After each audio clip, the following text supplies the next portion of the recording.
I'm here with Christine Quinn at the HRC Gala, and tell us, I read an item in page 6 today about you crashing. I was absolutely not crashing. I would never crash. I was invited and I was proud to attend and support our great borough president.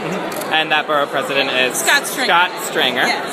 And just because you guys are going to be opponents in the mayoral race, do people... Maybe not. Who knows? Scott's a terrific elected official. He's done a lot for the city and a lot for our borough, and I agreed with a lot of his ideas, and I was happy to be there. And has he done enough for gay people? Scott's been a terrific supporter of the LGBT community since his days in Albany as borough president, absolutely. And do you think, so Obama sort of is not addressing the gay issue so much right now? You know, I think the president has done a lot that I'm very happy about. You know, don't ask, don't tell, not appealing some of the marriage-related decisions. Right. Has he done everything we've wanted? Absolutely not. It's more progress and support than we've ever seen in the White House, so I'm gratified, but I'm certainly not satisfied. Okay. And do you think he's smart not to make an issue of gay rights in an election year? You know, I don't think looking at any type of civil or human rights as a political issue is smart politics. I think it's bad to do that, and I think the president should kind of speak out more fully on the issue, but I am grateful for the progress and support he's demonstrated. And how do you feel about Chris Christie right now? He's raising a lot of eyebrows. You know, I don't really understand how Governor Christie thinks he can lead the great state of New Jersey without being fully supportive of all of the people who live in it. Right. There is a large LGBT community, I know that personally, in New Jersey, and why Governor Christie wants to leave them behind and leave them out of full equality in the state is beyond me.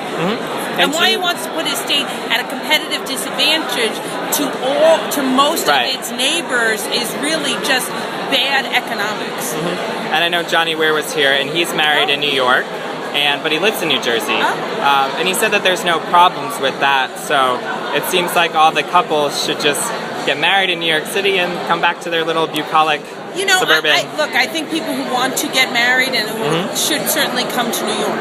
That said, that's not the same thing as being married. It's one thing to decide to have a destination wedding. It's another thing to have a destination wedding because you can't have one in your hometown, and that's just not acceptable.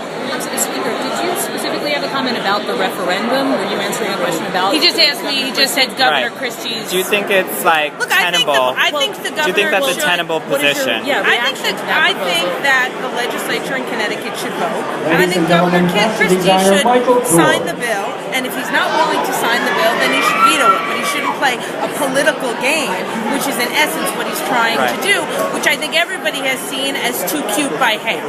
Now, you have connections with New Jersey, right? I do. My fiance Kim grew up in Newark. Her whole family lives in New Jersey. We have a beach house in Bradley Beach. So are you going to be vocal in that fight at all, do you think? Absolutely. And I was very proud a couple of years ago to be honored by Garden State Equality, and anything I can do to be helpful to them, I will do. Actually, interestingly, Kim's law firm is one of their pro bono counsels.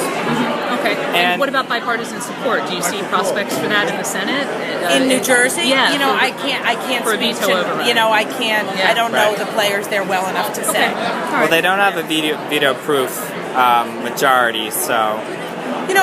Look, I think that isn't a reason not to move it forward. Sometimes, as we saw in New York, sort of you have to lose before you win, and I think having people on record is important, and I think the governor kind of playing games is just not acceptable. And he called openly gay. Thank you.